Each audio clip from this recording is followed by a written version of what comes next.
नमस्कार, मी तुमची प्रतिभा। आज मी तुमच्या सोबत ओव्याचे पापड शेअर करणार आहे। बनवायला म्हणाल तर जगात सगळ्यात सोपे आणि खायला खूप भारी वरण भात आणि हे क्यूट पापड एकदम टेस्टी लागतात।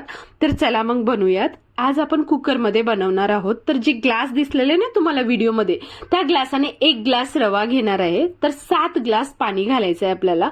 थोडं उकळी येऊ देण्यासाठी आपल्याला हे झाकण लावून ठेवायचं। आता त्यानंतर ह्याच्यामध्ये ना आता पाणी थोडं गरम झालेलं आहे, त्याच्यामध्ये पापड खार आणि मीठ घालायचं।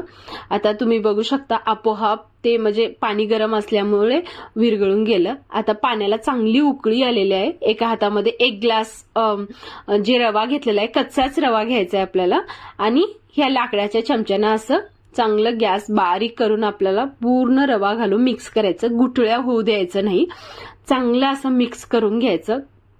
आता ना तुम्ही 2 ग्लासाचे जर पापड बनवत असाल तर असं 14 ग्लास पाणी असं तुम्ही मेजरमेंट एकदम करेक्ट घ्या। जसं की मी 1 ग्लास रव्यासाठी 7 ग्लास पाणी घेतले त्याप्रमाणे।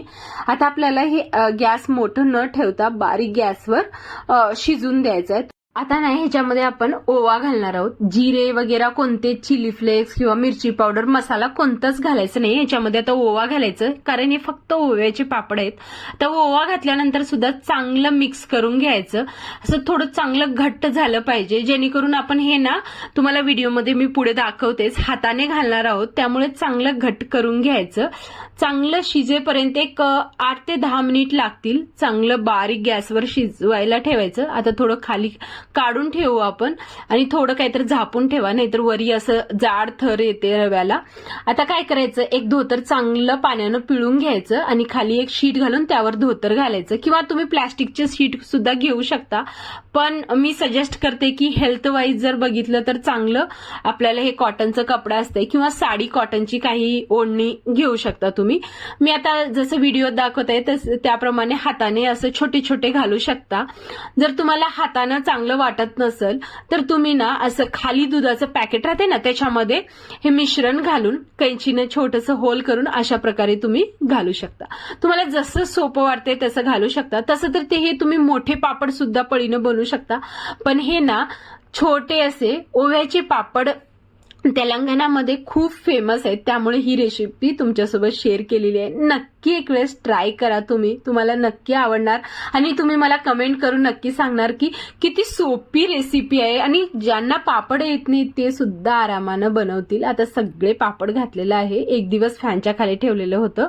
आता काय करायचं आहे, दुसऱ्या बाजूनं पाणी शिपायचं आणि थोडंसं मऊ पडलं की मग आपल्याला असे हे पापड काढून घ्यायचंय, किंवा असं कॉर्नरचे कोण जर तुम्ही ओढून काढलं तरी सुद्धा आरामात निघतात। आणि 1 दिवस उन्हात वाळून घेतले मी हे पापड, तुम्ही बघू शकता किती भारी झालेले आहेत आणि खूप क्यूट दिसतात तळल्यानंतर हे। आता गरम तेल करून घ्यायचं आणि तळून घ्यायचं। तुम्ही बघू शकता किती तुम्हाला म्हणजे प्रोसेस किती इझी वाटलेली आहे। तर तुम्हाला माझे व्हिडिओ कसे वाटतात मला नक्की कमेंट करून सांगा। तुम्ही कुठून व्हिडिओ बघलेला हे सुद्धा मला नक्की सांगा। आणि हे इतके छान पापड टेस्टी लागतात, मुलांना टिफिनला स्नॅक्स म्हणून सुद्धा तुम्ही थोडंसं मसाला घालून देऊ शकता, किंवा असंही ओवा आहे त्यामुळे खूप छान लागतात। थंडीमध्ये रसम हे किंवा वरणासोबत भातासोबत साईडला आणि टाइमपास म्हणून सुद्धा खूप भारी लागतात। एक वेळेस नक्की ट्राय करा तुम्ही, खूप सोपे आहेत। व्हिडिओ आवडल्यास नक्की सबस्क्राईब आणि लाईक